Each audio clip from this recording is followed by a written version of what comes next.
I have a busy brain. When life starts moving too fast, spending time outside helps me slow down and come back to myself. I feel that presence when I'm surfing, running, or hiking, but sometimes I want a bit more intention behind the pause. That's where Deer Park comes in. Deer Park is a Buddhist monastery about 40 minutes from my house in San Diego, and over the years, it's become a place I return to for meditation retreats. Founded in 2000 by Zen master Thich Nhat Hanh, Deer Park is a rare kind of space. Quiet but close to the city, rooted in nature, community, and simple practices like walking meditation, gardening meditation, and even eating meditation. One of the monks who lives there is Brother Phap Luu. He recently co-authored a book called Hiking Zen, which explores how something as simple as walking and hiking can become a powerful practice for reconnecting with ourselves and the natural world around us. It teaches us to slow down and live more in the present moment. I'm Shelby Stanger, and this is Wild Ideas Worth Living, an REI Co-op Studios production presented by Capital One and the REI Co-op MasterCard. I was lucky to sit down with Brother Phap Luu at my home in San Diego, which was the perfect setting for an in-person conversation about the present moment.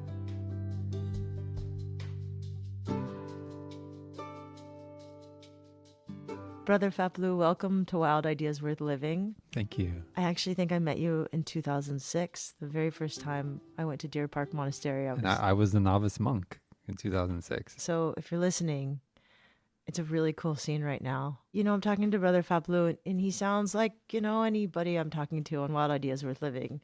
But he's wearing a brown robe, he doesn't have hair, and he's a monk. You've dedicated your life as a monk.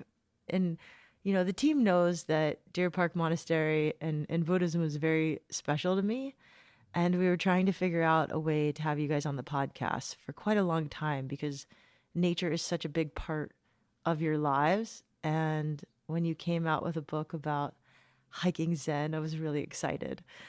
I'm just curious, before I get into your background as a monk, tell me a little bit about your background in nature and the outdoors. Yeah, well, I think it has a lot to do with my dad, especially. He loves nature. My grandpa was a hunter, and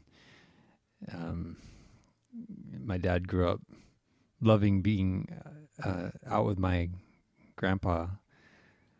Everything got ruined when they would shoot a deer. He said, but the part leading up to that he loved, so then he became a lifelong hiker and kind of wilderness enthusiast. So I was always outside when I was young. And also my dad was a kind of amateur, almost professional water ski.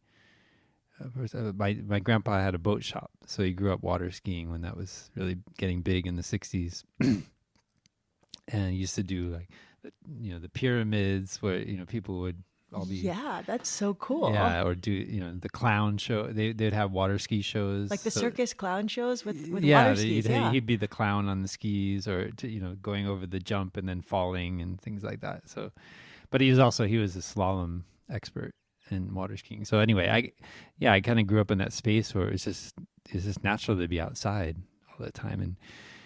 And I think especially when there was difficulty in the family, if my parents are arguing, and eventually they got separated, the forest was always there as a refuge place for me. And I was a cross country runner too, so it's just, and I was right next to a kind of state forest, so so I'd go out with my dog, running, trail running, basically, and I didn't see it as a meditation at that time, but now I see clearly that you go into a kind of deeper state where you forget about any idea like I am this person, I am anything. You just you kind of empty yourself in the woods. And I always had the feeling, also that there's some kind of presence in the forest behind the trees. You always feel like it can be tough in the forest, but there's some benevolent spirit that's looking out for me. I had that feeling of presence when I'd be in the forest, and And I just learned to love also walking in the forest at night, this sense of being with other senses than just my eyes, with my ears, my nose, smelling, the contact my feet make with the earth.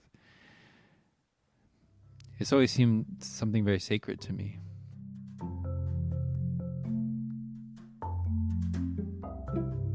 Along with skiing and hiking near his childhood home in Connecticut, Phap Luu especially loved running. The rhythmic nature of the sport helped him to clear his mind. After high school, Phap Luu went on to run cross-country at Dartmouth College in Hanover, New Hampshire. What did running do for you? Hiking is one thing, water skiing is something else, but running is a whole other discipline. Yeah, I think running was really the sport that I got most deeply into. And because on those long runs, as you know, when you're getting 11, 12 miles and you're out, then you get in a space where your body is making this motion, but it feels like there's no effort. And people call it runner's high, whatever it is, but there's something that happens that's very, it's beyond what you can put into words, and it just feels so effortless. And so there's something I discovered now later in my life, deeper in human evolution, about running and the structure of our feet and the Achilles tendon, and even just the fact that our head can stay relatively steady while we're running. That's all what we evolved on the African savannah. So somehow there's something deep in our humanity that we touch when you're running. That is I didn't know any of that when I was younger. I just knew that this feels incredible, and there's something, you're trail running through the forest, and it's how do my feet know where to put themselves? If you watch your feet moving, it's like what's going on? Like how does it adjust? And it's just a beautiful kind of flow that happens, adjusting to roots and stones and whatever comes your way so quickly. I mean, we used to. I remember when I, up in around Hanover, New Hampshire, we'd be sprinting down the hillside, and you think this is completely reckless. How can nobody get hurt? And yet somehow our bodies know, it's just super fast, how to adjust to it. So that kind of beauty of the architecture of the human body, I thought there's something beyond what can be described in just words that goes on here. So that was kind of meditation for me. So many people say running is meditation, but you're a monk, so you really actually do think running can be meditation. Of course. After graduating from Dartmouth, Phap Luu headed to Europe to teach English. While he was there, he met a man in Madrid that would change the course of his life, a spiritual mentor who inspired him to walk away from a traditional career and begin experimenting with a much simpler way of living. I met this kind of spiritual teacher in Madrid. He's the first one who kind of looked at me and said, you shouldn't, don't be a Buddhist, be the Buddha. Because I mentioned something about Buddhism, but he had spent a lot of time in India, and he's the first person I thought who could read my mind. He's knows exactly what I'm thinking. And he was living with no money for more than 25 years. And I was very surprised. How did somebody do that? So that got me, his way of life really got me interested in. So, okay, I'm going to try to live with no money and see what that means in the world. And so partly his example, just meeting him, that set me on the spiritual path.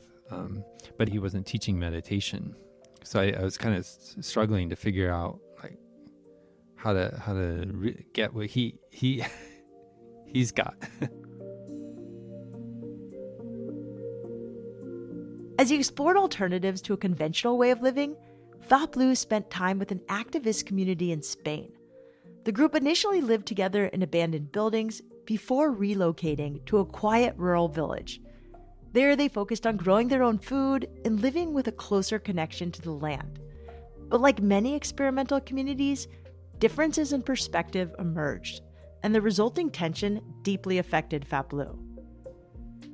I didn't know what to do, but somehow I I just decided to stop eating, and I fasted for 3 days, which is, relatively short fast. But for me at that time, I had never fasted, even for a day. And I remember sitting in the town square because I felt the violence in this village I was living in, because we didn't have precepts, we didn't have an ethical framework. We were a bunch of anarchists living in this village and trying to figure out how to live in harmony, but we never talked about living in harmony, right?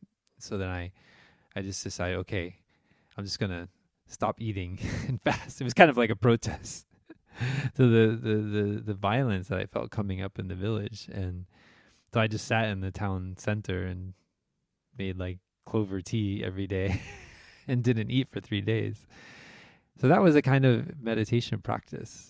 I kind of went in myself, and I was aware of my body, and I thought there's something really interesting here. I had this intuition. I need to learn to go inside myself.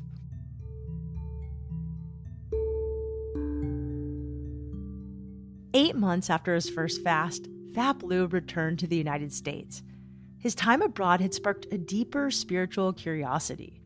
He moved back in with his mother, and he began reading everything he could find on Buddhism and meditation. At the same time, he was juggling multiple jobs to pay off his student loans. The pace was demanding, and the lifestyle felt increasingly out of step with his desire to live off the land and build community. Feeling disillusioned, Phap Luu dove even deeper into his Buddhist practice. We have to get to where you decide to become a monk. It was in that moment when I was in this kind of multi-month depression, and just suddenly discovering joy again just by mindful breathing, being aware of my body, and then reading the Buddhist sutras and about monks at that time. I just thought, wow, I want to do this. I don't care if it's 2,500 years ago. It's like I want to realize this in my daily life. And then so I started looking for places. Should I go to Thailand and become a monk there? As it turned out, Phap Luu didn't have to travel halfway around the world to deepen his Buddhist practice. A new monastery had opened in New Hampshire, rooted in the teachings of the renowned Zen monk Thich Nhat Hanh. Phap Luu began visiting regularly, immersing himself in the community's traditions and philosophy. Mainly, it's learning to be present with our breathing, in the present moment, right here, right now, and staying with the breaths is a way of cultivating mindfulness. So all the practices are helping us, whether it's walking meditation, eating meditation, sitting meditation. These are all forms of meditation that help us to cultivate the quality of mindfulness, which is to be aware of what's going on within and around us. And then we get in touch with Mother Earth, right? What's going on beneath our feet, the earth that we touch, the plants, the animals, extended out to the whole changing climate of the earth and how we're influencing that. So that's, you see, the meditation starts from within our body, but then it can go outwards. But the basic practices of breathing, walking, sitting, eating, and mindfulness is just the kind of daily way we cultivate a good habit of being present, and especially not getting lost in our thinking, right? And thinking about the future, about the past, but just being fully present with what's here and right here, right now.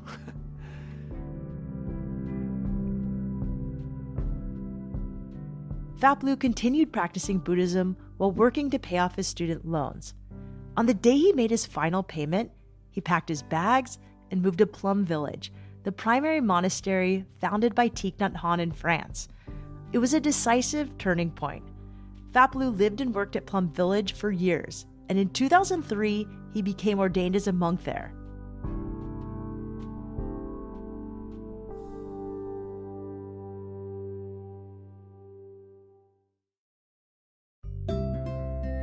Every year, Capital One and the REI Co-op MasterCard program proudly donate $2 million to the REI Cooperative Action Fund.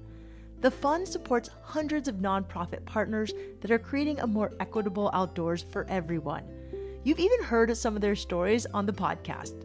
In addition to supporting the REI Cooperative Action Fund, Capital One and REI have partnered on the REI Co-op MasterCard, bringing card members excellent card benefits that inspire more outdoor adventures. Find out if you're pre-approved for the REI Co-op MasterCard with no risk to your credit score. Go to rei.com/MasterCard-podcast to learn more. That's rei.com/MasterCard-podcast. Terms apply.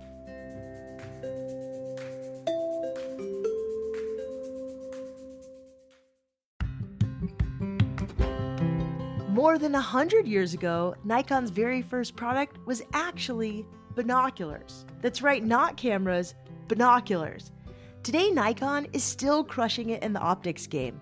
From the trails to the treetops, Nikon binoculars are built to go the distance. Designed in Japan with precision engineering and decades of optical expertise, they deliver brightness, sharpness, and clarity, whether you're birding, hiking, checking the surf, or just taking in the views. The Monarch series is rugged enough for your wildest adventures, while the Pro Staff lineup offers incredible value without compromising performance. And with one of the lowest return rates in the industry, you know these binoculars are built to last.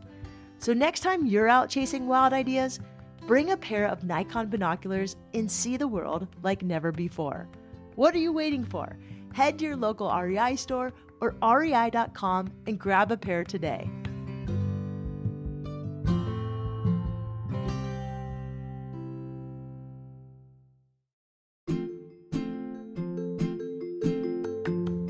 Whether you're a hiker or a trail runner, you know that no two trails feel the same. Some involve a rocky climb with switchbacks, and others are a smooth path through a forest. That's why REI Co-op has shoes built for every turn, every surface, and every mile. You'll find the latest footwear from top running brands like the new UltraTimp 6 and the Brooks Ghost Trail, plus clothing and gear from Rabbit, Swiftland, REI Co-op, and more. REI has you covered this season, so skip scrolling through endless gear reviews and guessing which shoe is right for you. Stop by your local REI to get personally fitted or shop rei.com. REI Co-op. Run every trail.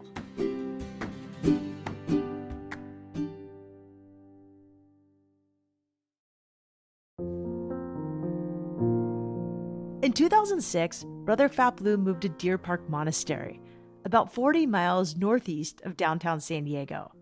The 400-acre property includes dormitories for monks, nuns, and visitors, along with a communal dining hall, kitchen, and a stunning and serene meditation room.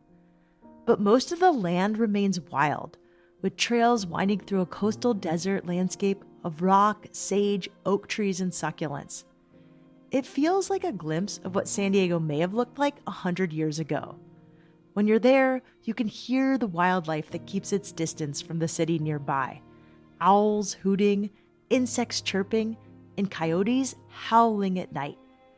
During his time at Deer Park, Phap Luu has helped expand both the monastery's programming and its sense of welcome. He played a role in starting the organic farm and even helps lead a mindful music festival. But one of his favorite offerings is the walking and hiking meditations. That practice eventually became the foundation for a book he co-authored this year titled Hiking Zen. Let's go into hiking. So many of our listeners are hikers. Why did you decide to write a book about hiking Zen? We decided to do a 7-week hike on the Appalachian Trail as a retreat. Myself and my Dutch brother, who ordained the same year as me, Brother Phap Luu, who's the co-author. And so we didn't plan to write a book. We just wanted to do this. We really wanted to do this retreat. I mean, we really wanted to spend 7 weeks on the Appalachian Trail, but we wanted to see how we could do it as a retreat. And so we walked from Blue Cliff Monastery in upstate New York to Washington, D.C. So that's a kind of precipitate cause for the book. And that's on the Appalachian Trail. Well, the beginning is on this trail called the Shawangunk Ridge Trail behind Blue Cliff, and then the last week is on the Chesapeake and Ohio towpath. Okay, So that makes canal. sense. I was Yeah. like, because I didn't know the Appalachian went right into D.C. No, right. Okay, I was like a little confused there. Yeah, so then it's actually the last weekend when we just... Well, Phap Luu remembers it differently than I do. I seem to remember the last day we were camping just outside of DC, and he came up to me and said, we've been doing this for 7 weeks. We should write a book about it. And so we just high-fived each other, and that's how the book got started. Is there a difference between hiking and hiking Zen? Yeah. So I think the important part is to recognize how athleticized and even competitive hiking has become. And that's not the default, right? That there's ancestral traditions of pilgrimage and immersion in nature. So I think it's a response to that. I mean, there's nothing wrong with being competitive and athletic, but if it's the only way we are when we're out in the woods, then I think we're missing a key point, which is just being present with the natural habitat, which has nurtured us for hundreds of thousands of years.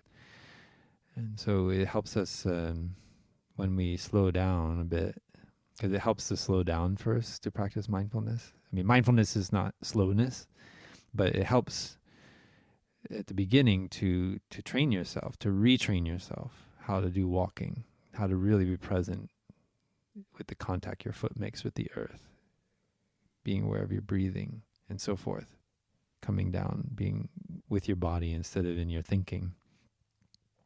So those, I see it as a kind of balm to the kind of aggressive way we can treat going out into nature. We are living, walking geological phenomena. And we forget that when we think of ourselves as separate from the earth. But I think we've gone too far, and we've forgotten how to live in community and how to be in community with the earth. And that means being in harmony with the very cells and organs and processes in our own body. And so I think this immersion in nature, of course we can practice meditation wherever we are. Here we are, we've got synthetic carpet below us, there's a television on the wall. I mean, it's normal. It's a normal household, right? I mean, I appreciate the surfboards that make me think we didn't have a TV for like 10 years. No, it's not. We also watch, our teacher's Dhamma talks on the television in the monastery. It's okay, but I like that you called me out on that. It's awesome. No, it's fine. There's nothing wrong. The point is that's what most of us live in, right? And so I think that environment can contribute as well. In the monks' monastery, we live in a building. We just built a new monks' residence building. But what we try to do is to be outside as much as possible so that we can remember. And so the daily schedule of the monastery includes walking meditation outside, and that was really an innovation. And so that practice means that for the 22 years I've been a monk, I'm going out every day on walking meditation with my brothers and sisters in nature, walking slowly, breathing. So this is the training ground. This is the basis of hiking Zen, really. So we just extended that out into multi-day trips where we, instead of having people stay in rooms in a retreat on the monastery, we're actually bringing our own tents and hammocks and packing our own food, from backpacker's pantry or whatever, I mean, it's not like we're foraging for food, right? But, we do it together as a retreat. So it's simplifying. And one other thing I love, which one of the frequent participants in our retreats told me, he said, I love doing these events because when I come on a hiking Zen event, nobody's going to talk to me about gear, like ask me why I bought this sleeping bag or whatever, and nobody's going to talk about past trips. And I thought, wow, it's true. So many times you go out hiking and it's like people are like, oh man, I got this backpack, and then 2 hours later, like, who cares about the backpack? Sorry. And then the other thing, it's okay. It's so funny. And then the other thing is, like, we talk about you're out in this beautiful nature and you're talking about trips you took 20 years ago. So why not enjoy this present moment, right? And that's the discipline that we train in on a hiking Zen retreat.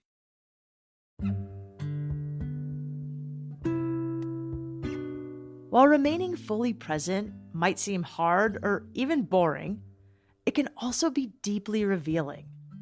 There is no multitasking at Deer Park. If you're gardening and want to talk to someone, you put your gloves and your shovel down so that you can focus on your conversation. When someone is talking, you are only listening. Spending time at the monastery has inspired me to try to bring this practice into my conversations and especially my own adventures. How does one hike more mindfully?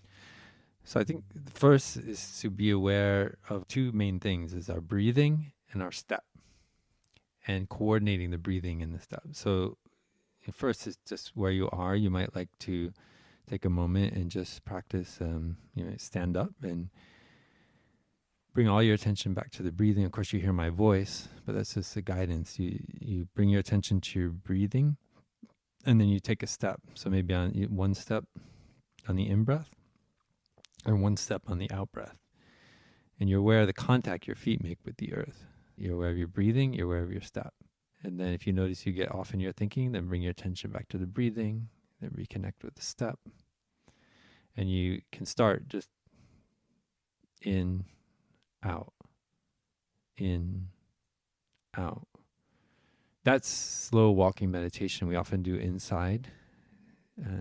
Outside, you might take 2 or 3 steps on the in-breath, and then 4 steps, or 3 or 4 steps on the out-breath. Usually the out-breath can be a little bit longer. We don't try to change the breathing. We just see what number of steps naturally falls with the in-breath and with the out-breath. And so that bare attention to the step and the breathing then keeps our mind directed in the present moment with our body and our breathing and our step. Another development you might like to try with your mindful walking meditation is practicing what we call I am arrived, I am home.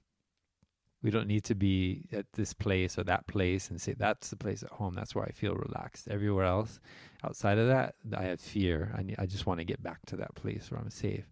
You train yourself to see that this moment, right where I am, right where my step touches the earth, that is home. You start to learn how to, understand your fear, and then how to take better care of your fear. So this simple practice of arriving at home with each step. So you might take on the in-breath, arrived, a few steps, and then on the out-breath, at home, at home, at home. And so it's not just repeating the words, but it's actually realizing it. Do you feel arrived? Do you feel at home? Is there still that rushing towards a future happiness that you imagine? Or are you really able to dwell happily right here and right now in the present moment? Because that is the hallmark of a awakened person, of a Buddha, is to dwell happily in the present moment, not to have something out there that we're running after. You probably are very aware of the tides, right? In every moment, right? And it's like, oh man, okay, whatever. I mean, I'm not a surfer, but it's like the tide's like this. I got to grab my surfboard and go out. And so there's a rushing feeling, like I got to get it before it like goes out. The sun's going down. Maybe there's sharks today, dolphins. I don't know. Those kind of things. And we just enjoy sometimes just sitting on the beach. We don't have to surf. Just enjoying whatever is going on. Like wherever we are, we train ourselves not to get caught in expectations, planning, and all these kind of tendencies. So really learning to be present, free from your plans and your expectations, which is the training of Hiking Zen, this training of just being with the step, being with the breath, is wondrous existence, right? It's so interesting. Many adventurers struggle with FOMO. Yeah, I mean, right. That's what you're describing. And when I hike, I'm often concerned with the view from the top. I just want to get to the top. Yeah. And I want to see the waterfall and the vista. I was at Deer Park and hiking with some nuns, and they stopped and just sat in the middle of the hike and enjoyed a snack and water. And I was like, what? Why wouldn't you just hustle and get to the top and then go do that? So we work with this trekking company in India. We did a few hikes, but the first one we went to Annapurna Base Camp. And, we noticed that it was really difficult to do as a meditation retreat, because once we got to the base camp, as we were coming down, it's like everybody forgot everything about their mindfulness practice. So I started to say, okay, next time we do a backpacking retreat or a trekking retreat, no destination, because the destination actually makes it more difficult, because it's that habit of like, okay, When you're going there, there's the expectation of arriving. And then once you're there, it's like, okay, now we just party. And actually, it shows in the evidence. Most people get hurt coming down, right? Because they lose their awareness after the buildup of this training to get to the top of the mountain or whatever it is. So, that's a metaphor for our life, right? We try to build ourselves up to arrive at certain attainment, right? And so that's why you read it, in the Heart Sutra, famous Mahayana Sutra, there is no attainment with nothing to attain.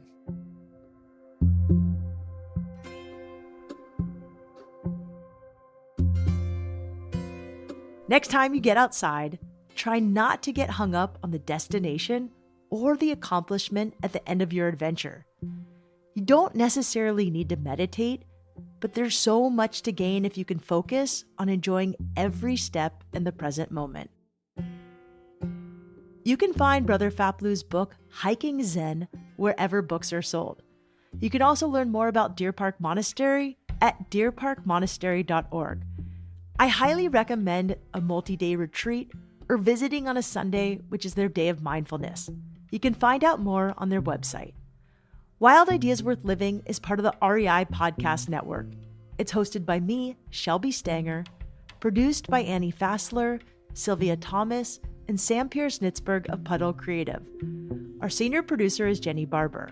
Our executive producers are Paolo Motola and Joe Crosby. Thanks again to our partner, Capital One and the REI Co-op MasterCard.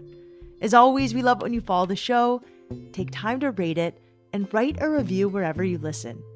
And remember, some of the best adventures happen when you follow your wildest ideas.